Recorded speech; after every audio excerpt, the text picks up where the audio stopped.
이번엔 반드시 한국을 무릎 꿇게 하겠다. 트럼프 대통령은 자신만만했습니다. 늘 그래왔대. 압도적인 압박과 심리전으로 상대는 결국 굴복할 거라 믿었죠. 그 무기는 단순했습니다. 주한미군 철수. 70년 동안 그 나라를 올가매던 네 글자. 그 말만 나오면 언제나 고개를 숙일 수밖에 없었던 나라. 하지만 이번엔 달랐습니다. 그들은 두려워하지 않았고 오히려 먼저 그 저주를 스스로 깨뜨렸습니다. 그리고 강대국들은 묻습니다. 작은 나라가 어떻게 제국의 협박을 무너뜨릴 수 있었을까? 그 힘은 어디서 나온 것일까? 세계 최강국의 오만을 무너뜨린 나라. 그 나라는 바로 대한민국입니다. 지금부터 그 놀라운 현장 속으로 들어가 보시죠. 미국에서 날아온 충격적인 이야기. 바로 시작합니다. 그리고 지금 어디에서 시청하고 계신지 댓글로 남겨주세요. 여러분의 이야기도 듣고 싶습니다. 그 전에 잠깐 1초 만에 누를 수 있는 좋아요 버튼을 꾹 눌러주시면 영상 제작에 큰 힘이 됩니다. 그럼 바로 사연 시작하겠습니다. 제 책상 위엔 늘 같은 문장이 있었어요. 한국은 미군 없이 생존 불가능하다. 오랫동안 그 문장을 의심 없이 복사했죠. 그게 상식이었으니까요. 그런데 어느 날 외교 전문지에서 충격적인 칼럼을 읽었습니다. 주한미군이 떠나도 한국은 끄떡없다. 처음엔 웃어넘겼어요. 말도 안 되는 소리라고요. 하지만 근거가 구체적일수록 제 얼굴이 굳어갔습니다. 그 순간 깨달았죠. 내가 오랫동안 믿어온 신념이 무너질 수도 있다는 걸 말입니다. 안녕하세요. 저는 마이클 앤더슨입니다. 국방부 자문위원으로 오랫동안 일했고 지금은 워싱턴 싱크탱크에서 한미동맹을 연구하고 있습니다. 워싱턴 중심가에 있는 제 사무실은 언제나 회색빛이었어요. 창밖으론 포토맥 강이 흐르고 국방부 청사가 보였죠. 그 풍경만큼이나 제 일상도 변함없이 반복됐습니다. 매일 아침 8시에 출근해서 커피를 마시고 보고서를 펼쳤어요. 그리고 늘 같은 문장을 타이핑했습니다. 한국의 안보는 주한미군 주둔에 전적으로 의존하고 있다. 20여 년간 그 문장을 수백 번도 넘게 썼을 겁니다. 의심할 이유가 없었어요. 한국전쟁 이후 70년이 넘는 세월 동안 미군이 한반도를 지켜왔으니까요. 북한이라는 위협이 존재하는 한 한국은 우리 없이 버틸 수 없다는 게 워싱턴의 절대 공식이었습니다. 동료들도 마찬가지였죠. 점심시간에 모이면 누군가 농담처럼 말하곤 했어요. 한국에서 미군 빠지면 바로 끝이라고요. 모두가 고개를 끄덕이며 웃었습니다. 그런데 그날 오후였어요. 제 책상 위엔 늘 쌓여있는 외교 전문지 더미가 있었습니다. 대부분 훑어보고 버리는 것들이었죠. 그런데 한 칼럼의 제목이 눈에 들어왔어요. 주한미군 철수, 시나리오, 한국은 정말 무너질까? 처음엔 또 어떤 학자의 허황된 주장이겠거니 싶었습니다. 하지만 첫 문단을 읽는 순간 제 손이 멈췄어요. 그 칼럼은 이렇게 시작했습니다. 한국의 국방비는 북한 전체 경제 규모의 거의 4배에 달한다고요. 예비병력은 260만 명이 즉시 투입 가능하다고요. 게다가 세계 군사력 순위 5위라는 겁니다. 저는 그 숫자들을 다시 읽었어요. 한 번도 아니고 3번도 넘게 읽었습니다. 말도 안 된다고 생각했죠. 그건 제 20여 년 경력을 정면으로 부정하는 내용이었으니까요. 하지만 칼럼 작성자의 이력을 보고 더 당황했습니다. 그는 전직 주한미군 정보분석관이었어요. 현장에서 오랫동안 데이터를 다뤘던 사람이었습니다. 허튼 소리를 쓸 사람이 아니었죠. 저는 그 자리에서 제 컴퓨터를 켜고 자료를 찾기 시작했어요. 한국의 국방비 추이, 군사력 평가, 방위산업 수출 규모까지요. 찾으면 찾을수록 제 얼굴은 굳어갔습니다. 한국은 세계에서 9번째로 많은 무기를 수출하는 나라였어요. 폴란드에 전차와 자주포를 대규모로 팔았고 호주에도 자주포를 수출했습니다. 심지어 미국의 동맹국들이 한국 무기를 사가고 있었던 겁니다. 더 충격적인 건 첨단 기술이었어요. 한국은 자체 전투기 개발에 성공했고 핵추진 잠수함 기술도 확보 중이었습니다. 인공지능 기반 자율무기 체계는 이미 실전 배치 단계였죠. 저는 그 순간 소름이 돋았어요. 이건 우리가 알던 한국이 아니었습니다. 제 머릿속이 복잡해졌어요. 20여 년간 제가 써온 보고서들이 떠올랐습니다. 한국은 미군 없이 생존 불가능. 주한미군은 한반도 안정의 핵심. 미군 철수는 곧 안보 붕괴. 그런데 지금 제 앞에 펼쳐진 데이터는 정반대를 말하고 있었어요. 한국은 이미 스스로를 지킬 능력을 갖췄다고요.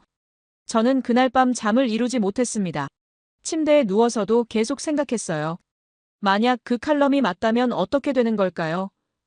우리가 오랫동안 믿어온 전제가 틀렸다면 우리의 전략 전체가 허상이었던 건 아닐까요? 더 무서운 생각이 들었습니다. 혹시 우리가 한국을 과소평가하며 오만해진 건 아닐까요? 다음 날 아침 출근하자마자 동료 한 명에게 조심스럽게 물었어요. 한국이 미군 없이도 버틸 수 있다는 분석을 본 적 있냐고요. 그는 코웃음을 쳤습니다. 말도 안 되는 소리라고 했죠. 한국은 우리 없으면 한 달도 못 버틴다고 단언했어요. 저는 더 이상 말을 잇지 못했습니다. 하지만 제 안에선 의심이 자라고 있었어요. 확신이 흔들리기 시작했죠. 오랫동안 쌓아온 신념이 모래성처럼 무너질 수도 있다는 두려움이 밀려왔습니다. 그런데 바로 그때였어요. 세계가 발칵 뒤집히는 사건이 터진 겁니다. 워싱턴발 뉴스가 전 세계로 퍼져나갔어요.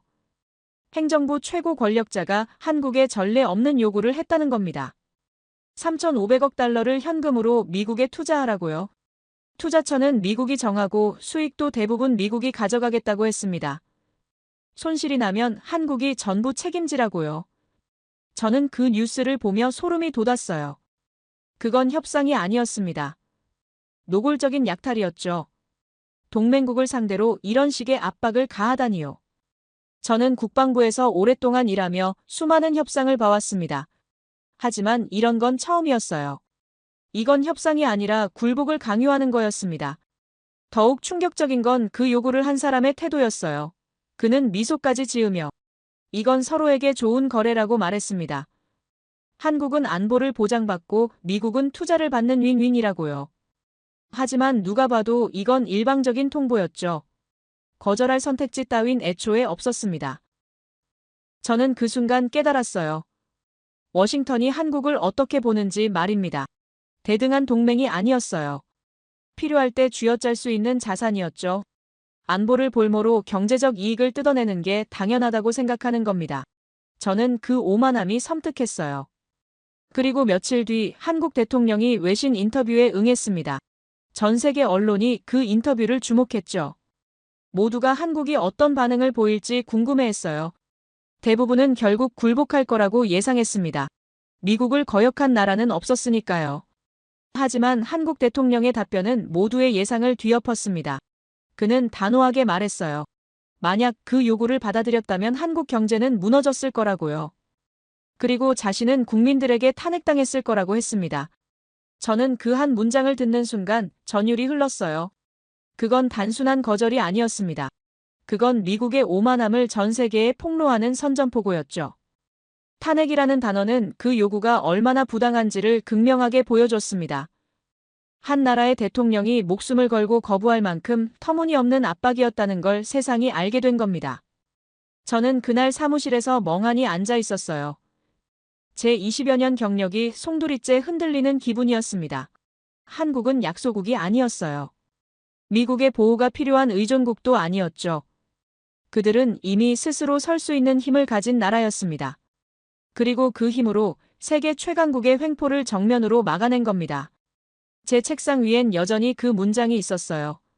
한국은 미군 없이 생존 불가능하다. 하지만 이제 그 문장을 쓸 수가 없었습니다. 제 손이 키보드 위에서 멈췄어요. 20여 년간 의심 없이 써왔던 그 문장이 이제는 거짓말처럼 느껴졌습니다. 저는 결심했어요. 직접 확인하겠다고요. 데이터와 보고서가 아니라 제 두 눈으로 현장을 보겠다고 말입니다.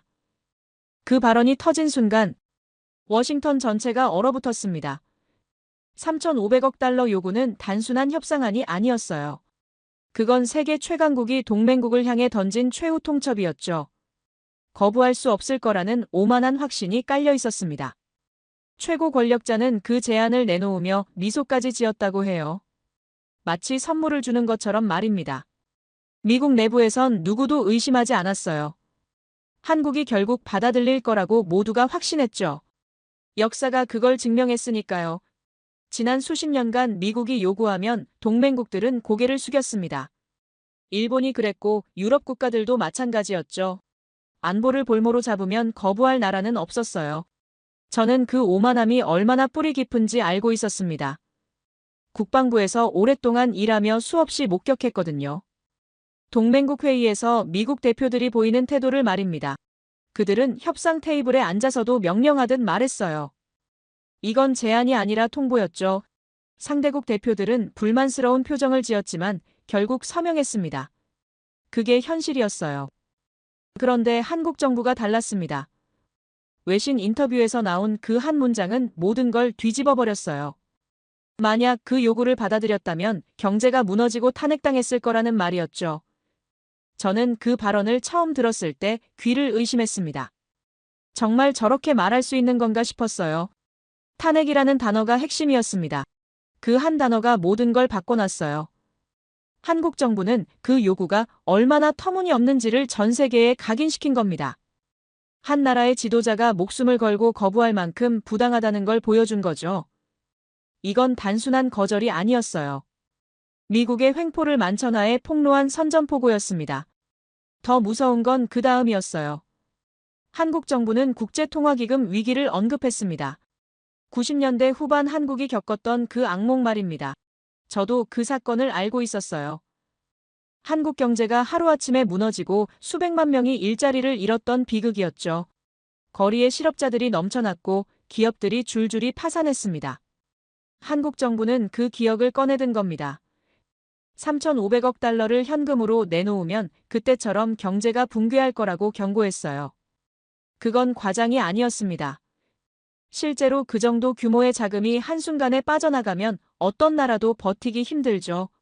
환율이 폭등하고 금융시장이 요동치며 기업들이 연쇄 도산할 겁니다. 저는 그 논리에 할 말을 잃었어요. 반박할 수가 없었습니다. 한국 정부는 감정적으로 반발한 게 아니었어요. 냉정하고 구체적인 근거로 미국의 요구를 해부해버린 겁니다. 경제 붕괴와 탄핵이라는 두 단어는 그 요구가 얼마나 위험한지를 명확히 보여줬죠. 워싱턴의 반응은 당혹감 그 자체였습니다. 최고 권력 중심부에서 긴급회의가 열렸다고 해요. 참모들이 모여서 대책을 논의했지만 묘수가 나오지 않았죠. 예상과 완전히 다른 상황이었으니까요. 한국이 고개를 숙이고 협상 테이블로 돌아올 거라 믿었는데 오히려 정면 돌파해버린 겁니다. 더 큰 문제는 세계 언론이었어요. 주요 외신들이 일제히 이 사건을 다뤘습니다. 런던의 유력 금융지는 미국의 규칙을 거부한 최초의 지도자라고 썼어요. 파리의 일간지는 더 철학적으로 접근했죠. 주권이라는 돌멩이가 패권의 균열을 냈다고 분석했습니다. 심지어 보수적이기로 유명한 경제 전문지도 특집 기사를 냈어요. 저는 그 헤드라인들을 하나하나 읽으며 소름이 돋았습니다. 세계가 한국을 주목하고 있었어요. 그리고 그 시선은 동정이나 걱정이 아니었습니다. 경외와 놀라움이었죠. 작은 나라가 거대한 제국에 맞서는 장면을 세상이 숨죽이며 지켜보고 있었어요. 미국 입장에서는 최악의 시나리오였습니다. 힘으로 밀어붙이던 방식이 통하지 않았을 뿐더러 오히려 악당으로 몰리고 있었어요. 한국 정부는 프레임 전쟁에서 완벽하게 승리한 겁니다. 동맹을 배신한 반역자가 아니라 국민을 지키는 애국자로 자리매김했죠. 저는 그 순간을 생생히 기억합니다. 제 사무실에서 동료 한 명이 황당하다는 표정으로 말했어요. 한국이 정말로 거부할 줄은 몰랐다고요. 그의 목소리엔 당혹감과 함께 뭔가 두려움 같은 게 섞여 있었습니다. 오랫동안 통하던 공식이 깨진 거니까요. 저도 마찬가지였어요. 20여 년간 쌓아온 제 인식체계가 흔들렸습니다. 한국은 미국에 의존하는 약소국이 아니었어요. 스스로 판단하고 결정할 수 있는 주권국가였죠. 그들은 미국의 압박 앞에서도 굴복하지 않았습니다. 오히려 그 압박을 무기로 바꿔버렸어요. 명분이라는 무기가 얼마나 강력한지를 저는 그때 처음 깨달았습니다. 전차나 전투기 같은 물리적 힘이 전부가 아니었어요. 정당성과 논리로 무장하면 세계 최강국도 당황하게 만들 수 있었죠. 한국 정부는 바로 그걸 증명해 보인 겁니다. 제 교과서엔 없던 순간이었어요. 국방부에서 배운 모든 이론과 전략이 무용지물처럼 느껴졌습니다. 힘의 우위가 절대적이라고 믿었는데 명분 앞에서 그 힘이 무력해지는 걸 목격했으니까요. 저는 그날 밤 집에 돌아가서도 계속 생각했습니다. 한국 정부의 전략은 단순했지만 완벽했어요. 상대의 요구를 받아들였을 때 벌어질 구체적 결과를 제시한 겁니다. 경제 붕괴와 탄핵이라는 두 시나리오는 누구나 이해할 수 있는 명확한 근거였죠. 복잡한 외교 용어나 경제 이론이 필요 없었습니다. 그냥 상식적으로 판단해도 미국의 요구가 부당하다는 게 보였어요. 더 놀라운 건 타이밍이었습니다. 한국 정부는 미국이 다음 수를 두기 전에 선제 공격한 거예요. 조용히 협상 테이블에서 거부하는 게 아니라 전 세계가 보는 앞에서 폭로해버린 겁니다. 이렇게 되면 미국은 물러설 수도 없고 밀어붙이기도 어려워지죠. 진퇴양난에 빠진 겁니다. 저는 전략 연구가로서 감탄할 수밖에 없었어요. 이건 교과서에 실릴 만한 완벽한 심리전이었습니다. 약자가 강자를 상대할 때 쓸 수 있는 최선의 전략이었죠. 힘으로는 이길 수 없으니 명분으로 승부를 건 겁니다. 그리고 그 승부에서 이겼어요. 미국 내부는 혼란스러웠습니다. 어떻게 대응해야 할지 갈피를 못 잡았어요. 강경하게 나가자니 세계 여론이 나빠지고 물러서자니 체면이 깎이는 상황이었죠. 최고 권력자는 분노했다고 합니다. 자신의 제안이 공개적으로 거부당한 게 자존심 상했던 거죠. 하지만 분노한다고 해서 상황이 바뀌진 않았어요. 한국 정부는 이미 전 세계에 메시지를 전달했습니다. 우리는 부당한 요구에 굴복하지 않는다고요. 국민의 삶과 경제를 지키는 게 우선이라고요. 그 메시지는 명확했고 강력했습니다. 저는 그날 이후 한국을 다르게 보기 시작했어요. 더 이상 보호가 필요한 약소국이 아니었습니다. 스스로를 지킬 수 있을 뿐더러 불의에 맞서 싸울 용기도 가진 나라였죠. 그리고 무엇보다 똑똑했습니다. 감정이 아니라 전략으로 움직이는 나라였어요. 한국 정부의 반격이 터진 뒤 저는 이상한 걸 발견했습니다. 워싱턴 내부에서 나오는 반응이 예상과 달랐어요. 분노보다는 당황이 먼저였죠. 최고 권력 중심부에서 긴급회의가 열렸는데 참모들의 표정이 심상치 않았다고 합니다. 그들은 한 가지 문제에 부딪혔어요. 도대체 어떻게 반격해야 하는가 하는 것이었습니다. 미국이 오랫동안 써먹던 공식이 있었어요. 동맹국이 말을 안 들으면 간단했습니다. 동맹에 불복종하는 배신자라는 낙인을 찍으면 됐죠. 그러면 그 나라는 국제사회에서 고립되고 결국 무릎 꿇었습니다. 역사가 그걸 증명했어요. 수십 년간 통하던 마법 같은 공식이었죠. 그런데 한국 정부는 그 공식을 정면으로 깨부쉈습니다. 어떻게 깬 걸까요? 그들은 프레임 자체를 바꿔버린 겁니다. 미국이 만든 게임판에서 싸우길 거부하고 아예 새로운 판을 깔아버렸어요. 그 순간 저는 소름이 돋았습니다. 이건 단순한 외교 전술이 아니었어요. 완벽한 심리전이었죠. 미국의 프레임은 명확했습니다. 동맹이냐 배신이냐는 이분법이었어요. 미국의 요구를 받아들이면 충실한 동맹이고 거부하면 배신자라는 구도였죠. 이 프레임 안에선 한국이 어떤 선택을 해도 질 수밖에 없었습니다. 받아들이면 경제가 무너지고 거부하면 고립되는 게임이었어요. 하지만 한국 정부는 그 게임을 하지 않았습니다. 그들은 완전히 다른 질문을 던졌어요. 이건 동맹의 문제가 아니라 국민을 지키는 문제라고 말입니다. 한 나라의 지도자가 자국민의 삶과 경제를 지키는 게 당연한 의무 아니냐고 반문한 겁니다. 그 순간 프레임이 완전히 바뀌었어요. 저는 그 변화를 실시간으로 목격했습니다. 세계 언론의 헤드라인이 달라지기 시작했어요. 런던의 주요 금융지가 가장 먼저 반응했습니다. 그들은 미국의 규칙을 거부한 최초의 지도자라고 썼어요. 배신자가 아니라 용기 있는 개척자로 묘사한 겁니다. 파리의 유력 일간지는 더 깊이 파고들었습니다. 미국의 패권이 한국에서부터 균열되고 있다고 분석했어요. 그 균열의 원인이 주권이라는 돌멩이 때문이라고 썼죠. 이건 단순한 외교 갈등이 아니라 세계 질서가 흔들리는 역사적 순간이라고 평가한 겁니다. 가장 놀라운 건 보수적이기로 유명한 경제 전문지의 반응이었어요. 그들은 늘 신중했고 미국 편에 서는 경향이 있었습니다. 그런데 이번엔 달랐어요. 특집 기사를 통해 한국 정부가 위험한 도박을 시작했다고 썼지만 그 도박이 성공할 가능성도 함께 다뤘습니다. 이건 미국 입장에선 최악의 시나리오였어요. 저는 그 기사들을 하나하나 읽으며 충격에 빠졌습니다. 세계가 한국을 배신자가 아니라 도전자로 보고 있었어요. 불의에 맞서는 용감한 나라로 평가하고 있었습니다. 미국이 의도한 프레임이 완전히 무너진 거죠.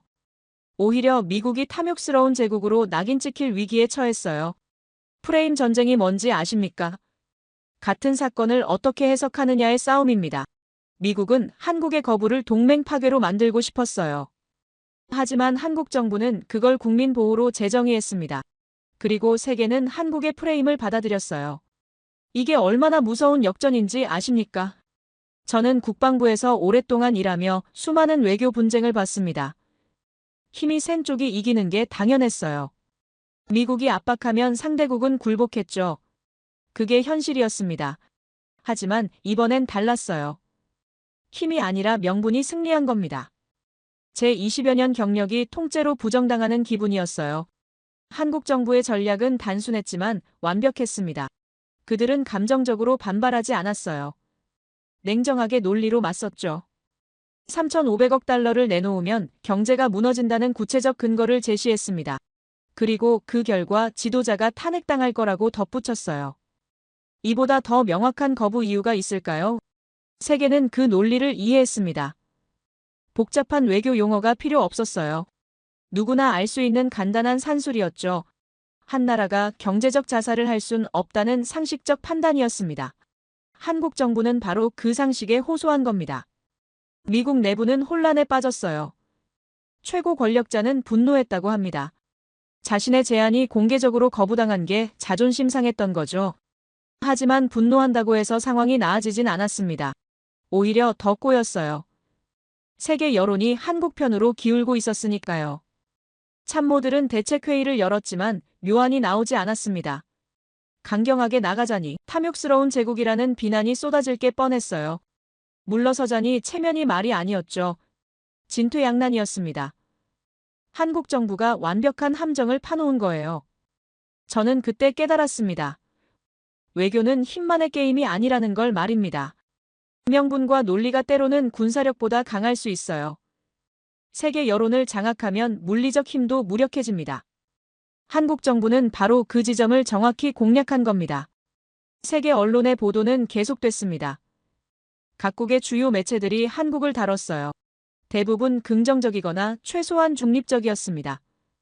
한국을 비난하는 기사는 거의 없었어요. 미국의 요구가 얼마나 부당한지가 명백했으니까요. 저는 동료들과 점심을 먹으며 이 이야기를 나눴습니다. 한 명이 씁쓸하게 웃으며 말했어요. 우리가 너무 오만했던 것 같다고요.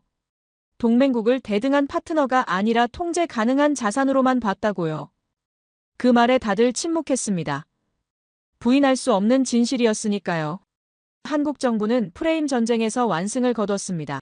그들은 배신자가 아니라 애국자로 자리매김했어요. 미국의 횡포에 맞서 국민을 지키는 용감한 지도자로 평가받았죠. 이보다 더 완벽한 역전이 있을까요? 저는 전략 연구가로서 감탄할 수밖에 없었습니다. 트럼프에겐 하나의 신화가 있었습니다. 자신이 세계 최고의 협상가라는 신념이었어요.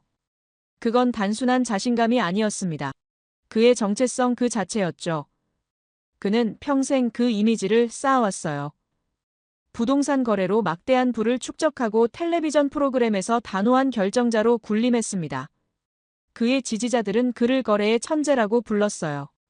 저는 워싱턴에서 그의 협상 스타일을 여러 번 목격했습니다. 그건 독특했어요. 상대를 압도하는 방식이었죠. 먼저 터무니없는 요구를 던집니다. 상대가 당황하는 걸 지켜보며 미소 짓죠. 그리고 조금씩 양보하는 척하면서 결국 자기가 원하는 걸 얻어냅니다. 상대는 협상에 성공했다고 착각하지만 실제론 트럼프가 계획한 대로 흘러간 거예요. 이 방식은 놀랍도록 효과적이었습니다. 유럽 동맹국들도 당했고 아시아 국가들도 예외가 아니었어요. 일본은 최근 말도 안 되는 협정에 서명했죠. 트럼프는 그 성과를 자랑스럽게 여겼습니다. 자신의 협상 능력을 다시 한번 증명했다고 믿었어요. 그래서 한국도 마찬가지일 거라고 확신했던 겁니다. 3,500억 달러 요구는 그의 전형적인 전략이었어요. 엄청난 금액을 먼저 제시하고 한국이 저항하면 조금씩 조건을 완화하는 척하며 원하는 걸 챙기려던 거죠. 그는 이미 승리를 확신했습니다. 한국이 결국 굴복할 거라고 믿었어요. 하지만 한국 정부의 반응은 예상을 완전히 벗어났습니다. 그들은 협상 테이블로 돌아오지 않았어요. 대신 전 세계 언론 앞에서 폭탄 선언을 했죠. 그 계약에 서명했다면 경제가 무너지고 탄핵당했을 거라는 말이었습니다. 그 한 문장이 뭘 의미하는지 아십니까? 트럼프의 제안이 형편없었다는 공개적 조롱이었어요. 세계 최고의 협상가라는 자부심에 정면으로 침을 뱉은 겁니다.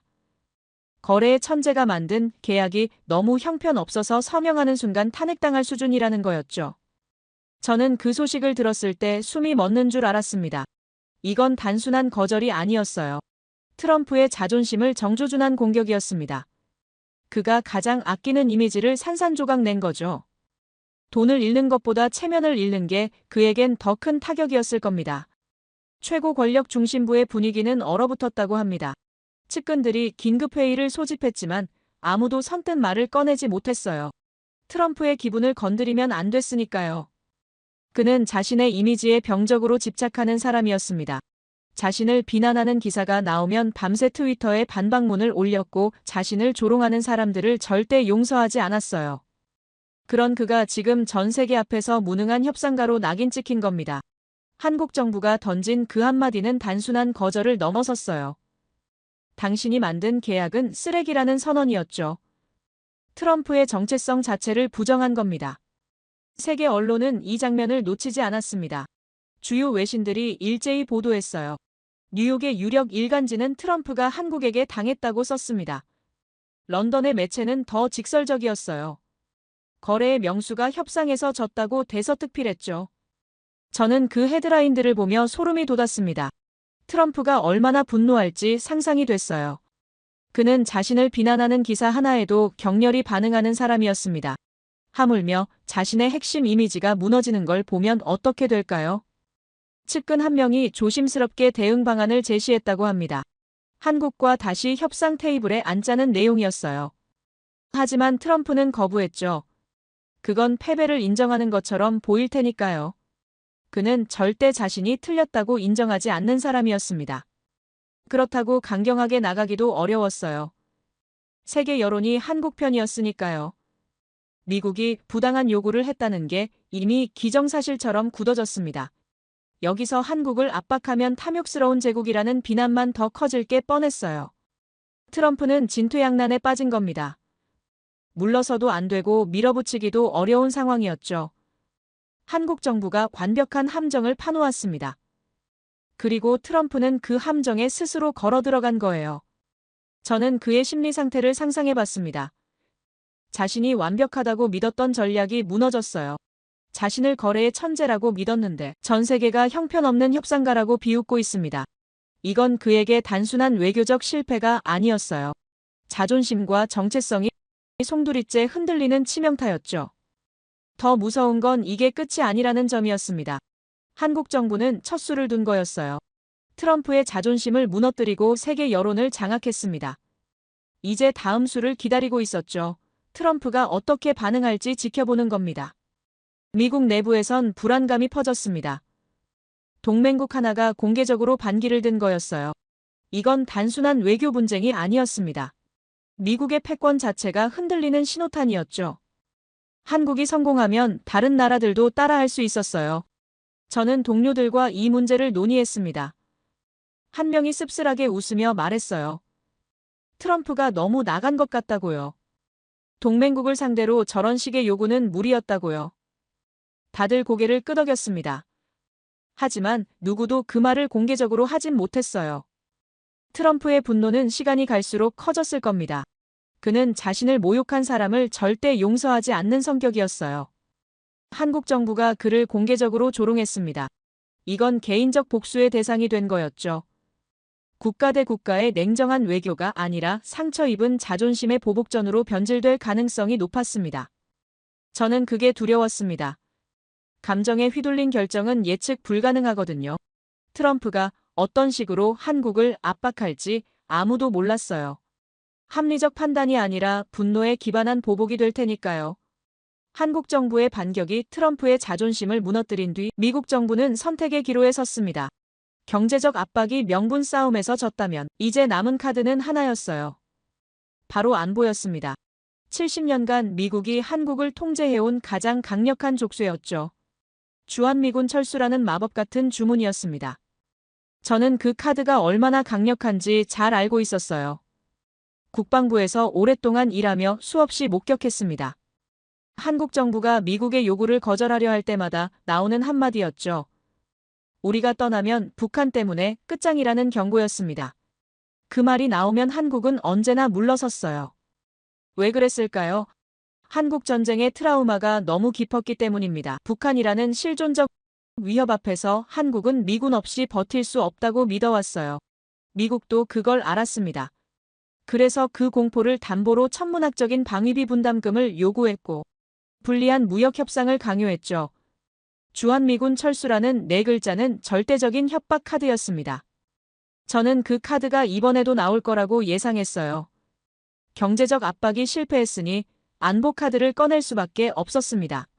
미국 정부 내부에서도 그런 논의가 있었다고 들었어요. 한국이 계속 버티면 주한미군 감축을 시사하라는 의견이 나왔다고 합니다. 그런데 한국 정부가 선수를 쳤습니다. 미국이 그 카드를 꺼내기도 전에 먼저 판을 뒤집어 버린 거예요. 한국 정부 수반이 소셜미디어에 글을 올렸습니다. 제목은 간단했어요. 강력한 자주국방의 길을 열겠다는 내용이었죠. 저는 그 글을 읽는 순간 온몸에 전율이 흘렀습니다. 이건 단순한 정책 발표가 아니었어요. 미국을 향한 선제 공격이었죠. 당신들이 미군 철수 카드를 꺼내기 전에 우리가 먼저 준비하겠다는 선언이었습니다. 70년간 목을 조여온 그 족쇄를 스스로 끊어버리겠다는 대담한 도전이었어요. 그 글의 내용은 충격적이었습니다. 한국은 이미 세계 군사력 5위라고 밝혔어요. 국방비는 북한 전체 경제 규모의 4배에 달한다고 했습니다. 즉시 전투에 투입 가능한 예비병력이 260만 명이라는 구체적 숫자도 제시했죠. 이건 허세가 아니었어요. 검증 가능한 데이터였습니다. 저는 그 숫자들을 확인하기 위해 자료를 뒤졌습니다. 놀랍게도 모두 사실이었어요. 한국의 군사력은 우리가 생각했던 것보다 훨씬 강했습니다. 세계 5위라는 건 결코 과장이 아니었죠. 최신 전차와 자주포를 자체 생산하고 있었고 전투기 개발에도 성공했어요. 더 무서운 건 미래 전략이었습니다. 한국 정부는 인공지능 기반 전투 로봇과 무장 자율 드론을 개발 중이라고 밝혔어요. 초정밀 공격 방어 미사일 체계도 구축하고 있다고 했습니다. 이건 과거의 인해 전술이 아니었어요. 첨단 기술로 무장한 스마트 강군이었죠. 한국 정부는 더 나아갔습니다. 소수의 정예 병력이 첨단 과학기술과 결합하면 수적으로 우세한 적도 압도할 수 있다고 선언했어요. 이건 북한만을 겨냥한 게 아니었습니다. 미국을 향한 메시지였죠. 너희 군대가 없어도 우리는 충분히 강하다는 거였어요. 저는 그 글의 마지막 문장에서 숨이 멎었습니다. 외국 군대 없으면 자주국방이 불가능한 것처럼 생각하는 일각의 굴종적 사고라는 표현이었어요. 굴종적 사고라는 네 글자가 칼날처럼 날카로웠습니다. 이건 한국 내부의 친미 세력을 겨냥한 동시에 미국의 오만함을 정면으로 비판한 거였어요. 워싱턴의 반응은 경악 그 자체였습니다. 주한미군 철수는 70년간 절대적 협박 카드였어요. 그 카드만 꺼내면 한국은 언제나 물러섰습니다. 그런데 한국 정부가 먼저 그 카드를 무력화시켜버린 겁니다. 이제 미국이 주한미군 감축을 거론해봤자 한국은 알아서 하라고 할 게 뻔했어요. 저는 그 전략의 치밀함에 감탄할 수밖에 없었습니다. 한국 정부는 미국의 다음 수를 정확히 예측하고 있었어요. 경제적 압박이 실패하면 안보 카드를 꺼낼 거라는 걸 알았던 겁니다. 그래서 선수를 친 거죠. 상대가 카드를 꺼내기 전에 그 카드의 효력을 없애버린 겁니다. 미국 정부 내부는 혼란에 빠졌습니다. 국방부의 강경파들은 즉각 대응하자고 주장했어요. 한미 연합훈련을 중단하고 첨단 무기 기술 이전을 보류하라는 의견이 나왔죠. 한국의 배신에 대가를 치르게 해야 한다는 목소리였습니다. 하지만 그건 감정적 반응에 불과했어요. 냉정하게 계산하면 미국이 더 손해였습니다. 주한미군은 한국만을 위한 게 아니었어요. 동북아시아 전체를 감시하는 전략적 거점이었죠. 중국을 견제하고 일본을 안심시키는 핵심 축이었습니다. 한국에서 철수하면 미국의 영향력이 크게 약화될 게 뻔했어요. 외교부의 온건파들은 다른 의견을 냈습니다. 대화로 풀자는 입장이었어요. 한국의 불만을 듣고 타협점을 찾자고 주장했죠. 하지만 이미 늦었습니다. 한국 정부는 협상 테이블로 돌아올 생각이 없었어요. 그들은 자주국방이라는 새로운 길을 선택한 겁니다. 저는 동료들과 이 상황을 논의했습니다. 한 명이 한숨을 쉬며 말했어요. 우리가 한국을 너무 과소평가했다고요. 70년 전 전쟁의 기억에 갇혀서 현재의 한국을 보지 못했다고요. 다들 고개를 끄덕였습니다. 우리의 오만함이 결국 이 사태를 불렀던 거죠. 한국의 군사력 데이터는 계속 쏟아졌습니다. 폴란드에 전차와 자주포를 대규모로 수출했고 호주에도 무기를 팔았어요. 세계 9번째 무기 수출국이었습니다. 미국의 동맹국들이 한국 무기를 사가고 있었던 거죠. 이건 한국의 기술력을 증명하는 명백한 증거였어요. 더 놀라운 건 핵추진 잠수함 기술이었습니다. 한국은 이미 그 기술을 확보 중이었어요. 이건 극소수 국가만 보유한 최첨단 기술이었죠. 한국이 그 수준까지 도달했다는 건 더 이상 미국의 기술 지원이 필요 없다는 의미였습니다. 저는 그때 깨달았습니다. 주한미군 철수는 70년간의 마법 같은 주문이었지만 이제 그 주문은 깨졌다는 걸 말입니다. 한국은 더 이상 미군 보호가 절실한 약소국이 아니었어요. 스스로를 지킬 수 있는 강국으로 성장한 겁니다. 한국 정부의 선언은 단순한 정책 발표가 아니었습니다. 이건 심리전이었어요. 미국의 가장 강력한 무기를 무력화시키는 완벽한 전략이었죠. 공포를 담보로 한 협박은 더 이상 통하지 않았습니다. 한국은 그 공포를 극복하고 자존감을 무기로 만들어버린 겁니다.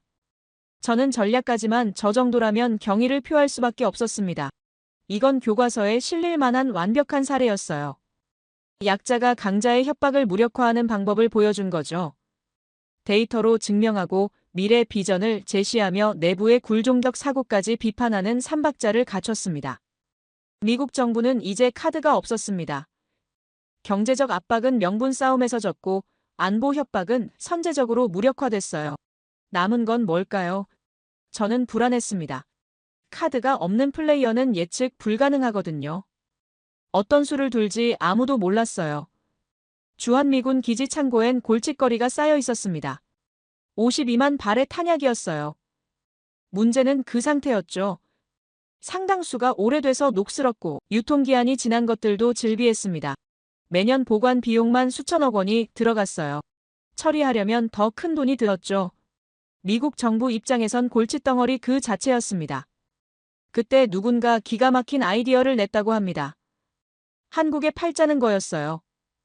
어차피 한국은 탄약이 필요했고 미국은 처리할 물건이 있었죠. 표면적으론 윈윈처럼 보였습니다. 하지만 실상은 달랐어요. 이건 고철 처리 비용까지 떠넘기려는 계획이었습니다. 저는 그 계획을 우연히 알게 됐습니다. 국방부 내부 문서에서 봤어요.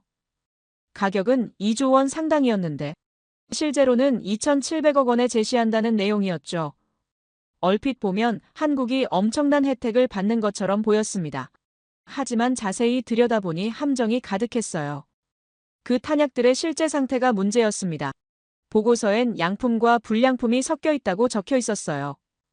비율은 명확히 나와 있지 않았죠. 하지만 창고 관리 기록을 보면 상당수가 문제가 있었습니다. 습기에 노출된 것들도 있었고 부식된 것들도 많았어요. 미국 정부의 계산은 간단했습니다. 한국이 일괄 구매하면 보관 비용이 사라지고 처리 비용도 아낄 수 있었어요. 실제론 수조 원을 절약하는 셈이었죠. 게다가 불량품 처리까지 떠넘기니 일석이조였습니다. 한국은 싼 값에 탄약을 얻었다고 좋아할 거라 예상했어요. 협상 테이블이 열렸습니다. 미국 측 대표는 자신만만했다고 합니다. 이건 거절할 수 없는 제안이라고 믿었어요. 한국은 북한의 위협 때문에 탄약 비축이 절실했고 이 가격이면 파격적이었죠. 계약서를 내밀며 미소 지었다고 해요. 하지만 한국 측의 반응이 예상과 달랐습니다. 그들은 즉시 서명하지 않았어요. 대신 철저한 검수를 요구했죠. 모든 탄약을 하나하나 확인하겠다는 입장이었습니다. 미국 측은 당황했어요. 그냥 믿고 사는 게 보통이었는데 한국은 달랐습니다. 검수팀이 투입됐습니다. 한국의 무기 전문가들이 창고로 들어갔어요. 며칠 동안 꼼꼼히 확인했죠. 그리고 충격적인 보고서를 내놨습니다. 52만 발 중 상당수가 불량품이라는 내용이었어요. 유통기한이 지났거나 부식됐거나 습기에 노출된 것들이었습니다. 한국 측은 회의 테이블에서 그 보고서를 펼쳤습니다. 구체적인 데이터와 사진까지 첨부돼 있었어요. 미국 측 대표는 할 말을 잃었죠. 불량품이 섞여 있다는 걸 부인할 수 없었습니다. 증거가 명백했으니까요. 그런데 한국의 다음 수가 가관이었습니다. 그들은 거절하지 않았어요. 대신 새로운 제안을 내놨죠. 양품만 골라서 가져가겠다는 거였습니다. 불량품은 미국이 알아서 처리하라고 했어요. 미국 측은 당황했습니다. 계획이 완전히 틀어진 거였죠. 더 놀라운 건 그 다음이었습니다. 한국 측이 역제안을 던진 겁니다. 불량품 처리를 도와주겠다는 내용이었어요. 대신 처리비 2,700억 원을 달라고 했죠. 미국 측 대표는 귀를 의심했을 겁니다. 상황이 완전히 뒤집힌 거였어요. 저는 그 소식을 들었을 때 웃음이 나왔습니다. 이건 완벽한 역전극이었어요. 미국은 불량품을 떠넘기려 했지만 한국은 거절했습니다. 그들은 판을 뒤집는데 그치지 않았어요. 판돈까지 가져간 겁니다. 한국의 논리는 명쾌했습니다. 불량탄을 처리하려면 미국도 막대한 비용이 들 거라고 지적했어요. 환경 규제 때문에 함부로 폐기할 수도 없었죠. 한국이 처리해주면 미국은 그 비용을 아낄 수 있다는 계산이었습니다. 게다가 양품 탄약은 공짜로 가져가겠다고 했어요. 미국 측은 진퇴양난에 빠졌습니다. 거절하자니 불량탄 처리 비용이 만만치 않았고 받아들이자니 체면이 말이 아니었어요.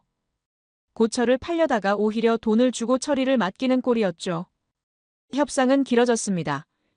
미국 측은 조건을 바꿔보려 했어요. 하지만 한국은 꿈쩍하지 않았습니다.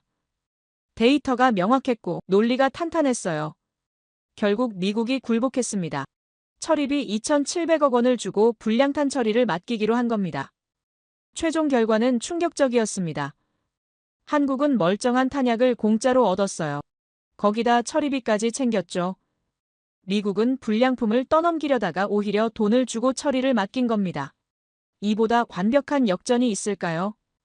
저는 그 협상 과정을 복기하며 감탄했습니다. 한국의 전략이 치밀했어요. 먼저 철저한 검수로 상대의 의도를 간파했죠. 그리고 약점을 정확히 공략했습니다. 불량탄 처리 비용이라는 미국의 급소를 찌른 거예요. 더 놀라운 건 협상 타이밍이었습니다. 한국은 이미 미국과의 큰 싸움에서 승기를 잡고 있었어요. 3,500억 달러 요구를 거부하고 자주국방을 선언한 뒤였죠. 이런 상황에서 탄약 협상까지 이긴 겁니다. 연승을 거둔 거예요. 미국 내부의 반응은 충격이었습니다. 한국이 이렇게까지 똑똑할 줄 몰랐다는 반응이었어요. 단순히 군사력만 강한 게 아니었습니다. 협상 능력까지 뛰어났죠. 상대의 약점을 정확히 파악하고 공략하는 전략가들이었어요. 저는 동료와 이 이야기를 나눴습니다. 그가 씁쓸하게 웃으며 말했어요. 우리가 한국을 너무 우습게 본 것 같다고요. 보호가 필요한 약소국쯤으로 생각했는데 실제론 우리를 역관광 보낼 정도라고요. 저도 고개를 끄덕였습니다. 이 사건은 단순한 탄약 거래가 아니었습니다. 한국의 능력을 보여준 상징적 사건이었어요. 그들은 데이터로 무장하고 논리로 싸웠습니다. 감정이 아니라 냉철한 계산으로 움직였죠. 그리고 완벽하게 승리했어요. 협상의 신화가 산산조각 나는 장면을 보았습니다. 미국이 항상 이긴다는 믿음이 깨진 거였어요. 한국은 작은 나라였지만 결코 만만한 상대가 아니었습니다. 오히려 미국보다 더 영리하게 움직였죠. 하지만 그 승리의 여운이 채 가시기도 전에 저는 묘한 위화감을 느꼈습니다. 워싱턴이 너무 조용해진 거예요. 연이은 패배에 분노할 법한데 오히려 침묵이 흘렀죠. 그 침묵이 저를 불안하게 만들었습니다. 오랫동안 이곳에서 일하며 배운 게 하나 있었어요. 권력의 중심부가 조용해질 때가 가장 위험하다는 것이었습니다. 패배를 인정하지 않는 사람들의 다음 수는 항상 예측 가능했어요. 표면적으론 조용해지지만 물밑에선 더 치밀한 계획이 짜여지죠. 그리고 제 불안은 며칠 만에 현실이 됐습니다. 한국이 여러 차례 승리를 거둔 뒤 미국 정부의 분위기가 확연히 바뀌었어요. 회의실의 목소리가 낮아졌고 문서의 흐름이 달라졌습니다. 더 이상 격렬한 논쟁이나 강경한 입장이 오가지 않았어요. 대신 차가운 계산과 조용한 합의가 자리 잡았죠. 제 책상으로 돌아오는 보고서의 내용이 바뀌기 시작했습니다. 더 이상 직접적인 압박이 아니었어요. 대신 경제분석 보고서가 늘어났죠. 한국의 금융시장 불확실성에 관한 내용이었습니다. 표면적으론 객관적 분석처럼 보였지만 저는 그 이면의 숨은 의도를 읽을 수 있었어요. 문장의 선택이 달랐습니다. 중립적 표현이 아니라 우려를 담은 단어들이었죠. 현 정부의 예측 불가능한 외교 노선이 투자 리스크를 높이고 있다는 논리였어요. 이건 단순한 분석이 아니었습니다. 신호탄이었죠. 며칠 뒤 월스트리트가 움직였습니다. 주요 투자은행들이 일제히 한국 경제에 대한 보고서를 발표했어요. 타이밍이 너무 완벽했습니다. 마치 누군가 신호를 보낸 것처럼 동시다발적이었죠. 우연이라고 보기엔 지나치게 조율된 움직임이었어요. 그 보고서들의 내용은 비슷했습니다. 한국 정부의 외교 정책이 불확실성을 키우고 있다는 평가였어요. 투자자들에게 신중한 접근이 필요하다고 권고했죠. 신용평가사들도 가세했습니다. 한국의 신용등급 전망을 안정적에서 부정적으로 조정했어요. 미국의 무기는 더 이상 미사일이 아니었습니다. 그것은 달러와 월스트리트였죠. 저는 그 움직임을 보며 소름이 돋았어요. 이건 시장의 자연스러운 반응이 아니었습니다. 너무나 정교하게 설계된 공격이었죠. 보이지 않는 손이 금융시장을 조종하고 있었어요. 한국의 금융시장이 흔들리기 시작했습니다. 외국 자본이 빠져나가기 시작했어요. 처음엔 천천히 움직였지만 점차 속도가 붙었죠. 주식시장이 출렁였고 환율이 급등했습니다. 원화 가치가 떨어지며 수입 물가가 치솟았어요. 칼은 보이지 않았지만 상처는 깊었습니다. 실제 경제 위기가 아니라 위기에 대한 공포가 퍼지고 있었어요. 한국의 경제 펀더멘털은 견고했습니다. 수출은 호조였고 외환 보유고도 충분했죠. 하지만 숫자와 무관하게 시장 심리가 악화됐어요. 저는 한국의 뉴스를 추적했습니다. 서민들의 불안이 커지고 있었어요. 생활비가 오르고 물가가 뛰었죠. 사람들은 정부의 외교 정책 때문이라고 생각하기 시작했습니다. 이게 바로 금융전쟁의 무서운 점이었어요. 실제 피해보다 심리적 타격이 더 컸죠. 하지만 금융공격은 시작에 불과했습니다. 미국은 외교 무대에서도 움직였어요. 일본을 이용하기 시작한 겁니다. 주요국 정상회담이 열렸을 때였습니다. 미국과 일본이 공동성명을 발표했어요. 인도태평양 지역의 안정을 해치는 일부 국가의 예측 불가능한 행동에 우려를 표한다는 내용이었죠. 누가 봐도 한국을 겨냥한 말이었습니다. 직접 이름을 거론하지 않았지만 모두가 알 수 있었어요. 이건 교묘했습니다.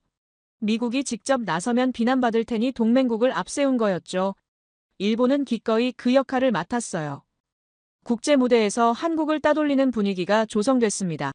주요 안보회의에서 한국이 배제되기 시작했어요. 중요한 논의가 있을 때 한국만 빠진 채 진행됐죠. 이건 고립 작업이었습니다. 한국을 믿을 수 없는 파트너로 만들려는 시도였어요. 저는 그 장면들을 보며 불편했습니다. 한국은 정당한 권리를 주장했을 뿐인데 왕따를 당하고 있었어요. 국제사회에서 고립되는 건 경제적 타격보다 더 치명적일 수 있었죠. 무역과 안보는 모두 관계 속에서 작동하니까요. 더 교묘한 건 언론 작전이었습니다. 뉴욕의 유력 일간지가 특집 기사를 냈어요. 한국의 도박이라는 제목이었죠. 현 정부의 반미 노선이 한국을 위기로 몰아넣고 있다는 내용이었습니다. 익명의 전직 관료들이 등장해 우려를 표했어요. 그 기사는 한국 내부로 즉시 수입됐습니다. 보수 성향의 매체들이 대서특필했어요. 세계가 한국을 걱정하고 있다며 정부를 비난했죠. 야당도 가세했습니다. 무모한 외교로 나라를 고립시키고 있다고 공격했어요. 저는 그 흐름을 보며 섬뜩함을 느꼈습니다. 이게 바로 내부 분열 작전이었어요.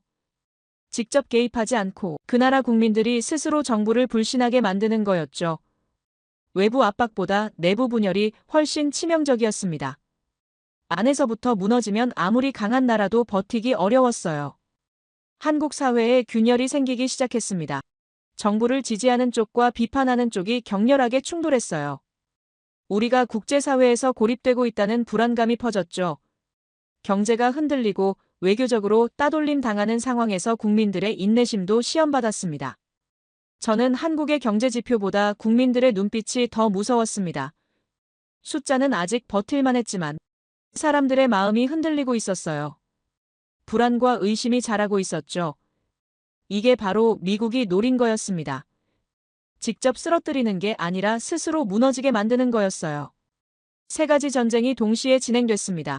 금융시장을 흔들고 외교 무대에서 고립시키며 내부 여론을 분열시키는 총체적 공격이었어요. 이건 총성 없는 전쟁이었습니다. 눈에 보이는 폭탄이나 미사일보다 훨씬 교묘하고 치명적이었죠. 저는 그 전략의 정교함에 감탄하면서도 두려웠습니다. 미국은 패배를 인정하지 않았어요. 대신 완전히 다른 방식으로 복수하고 있었죠. 한국이 아무리 논리로 무장하고 데이터로 싸워도 이런 보이지 않는 공격은 막기 어려웠습니다. 시간이 지날수록 압박은 강해졌습니다.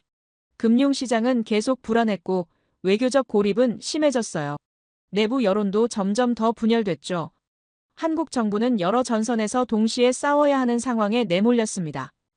저는 매일 밤 뉴스를 확인하며 불안했습니다. 한국이 이 공격을 견뎌낼 수 있을까요? 아무리 강한 나라도 사방에서 동시에 압박받으면 무너질 수 있었어요. 더군다나 내부에서 균열이 생기면 더 위험했죠. 동료 한 명이 조용히 말했습니다. 이번엔 한국이 버티기 어려울 거라고요. 아무리 똑똑해도 미국의 총체적 압박은 다른 차원이라고요. 저도 그 말에 반박할 수 없었습니다. 현실적으로 보면 한국이 불리했어요. 하지만 한편으론 궁금했습니다. 한국이 이번에도 반전을 만들어낼 수 있을까요? 그들은 지금까지 모든 예상을 뒤엎었어요. 누구도 예측하지 못한 방식으로 승리했죠. 혹시 이번에도 우리가 상상하지 못한 수를 준비하고 있는 건 아닐까요? 삼중 압박이 한국을 짓누르던 그 순간 정부 수반이 움직였습니다. 온 국민을 향해 단호한 메시지를 던진 거예요. 우리는 흔들리지 않는다는 선언이었죠. 그 말은 단순했지만 강력했습니다. 복잡한 외교 용어 없이 국민과 경제를 지킬 뿐이라고 했어요. 금융시장 불안에 대해선 구체적 대책을 내놨습니다. 외환 보유고가 충분하고 수출은 호조라는 데이터를 제시했죠. 외교적 고립 시도에 대해선 더 많은 나라들과 관계를 확대하겠다고 밝혔어요. 미국 중심의 질서가 아니라 다변화된 외교를 펼치겠다는 청사진이었습니다. 그 메시지가 국민들에게 닿기 시작했습니다. 처음엔 불안해하던 사람들이 점차 깨닫기 시작했어요. 정부가 잘못한 게 아니라 정당한 권리를 주장했다는 걸 말입니다. 부당한 요구를 거부한 것뿐인데 왜 우리가 고립당해야 하느냐는 목소리가 커졌죠. 거리로 시민들이 쏟아져 나왔습니다. 손에는 자주 국방을 지지하는 피켓이 들려 있었어요. 우리는 당당하다는 구호가 울려 퍼졌죠. 내부 분열을 노렸던 미국의 전략이 오히려 국민을 결집시킨 겁니다.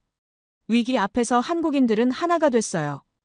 외신 기자들이 그 장면을 놓치지 않았습니다. 서울 광장을 가득 메운 인파를 카메라에 담았죠. 세계 언론의 논조가 바뀌기 시작했어요. 처음엔 한국의 위험한 도박이라던 보도가 달라졌습니다. 이제는 한국의 용기 있는 도전이라고 썼어요. 파리의 유력 일간지가 특집 기사를 냈습니다. 한국은 강대국의 질서를 거부한 최초의 국가라고 평가했어요. 작은 나라가 불의에 맞서는 모습이 전 세계에 영감을 준다고 썼죠. 런던의 경제 전문지도 가세했습니다. 협상력의 새로운 교본이라는 제목이었어요. 다른 중소국가들도 주목하기 시작했습니다. 한국의 성공이 자신들에게도 가능성을 보여줬어요. 미국의 부당한 요구에 굴복하지 않아도 된다는 희망을 준 겁니다.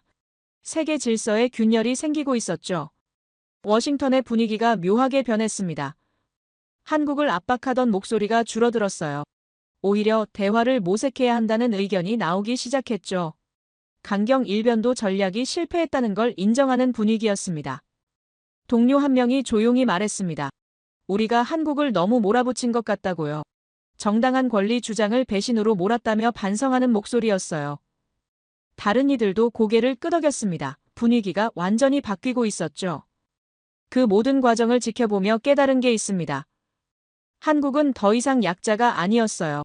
스스로의 길을 선택한 강자였죠. 힘이 아니라 명분으로 싸웠고 데이터와 논리로 무장했습니다. 그리고 가장 중요한 건 국민들이 함께했다는 점이었어요. 제 책상 위엔 여전히 그 문장이 있습니다. 한국은 미군 없이 생존 불가능하다는 문장이었죠. 20여 년간 의심 없이 써왔던 그 말을 이제 더 이상 쓸 수 없게 됐어요. 한국은 그 문장이 거짓임을 증명해 보였습니다. 미국인으로서 부끄러웠지만 인간으로서는 감동했습니다. 한 나라가 자존심을 지키기 위해 싸우는 모습이 아름다웠어요. 세계 최강국의 압박 앞에서도 굴복하지 않는 용기가 경이로웠죠. 이건 단순한 외교 분쟁이 아니었습니다.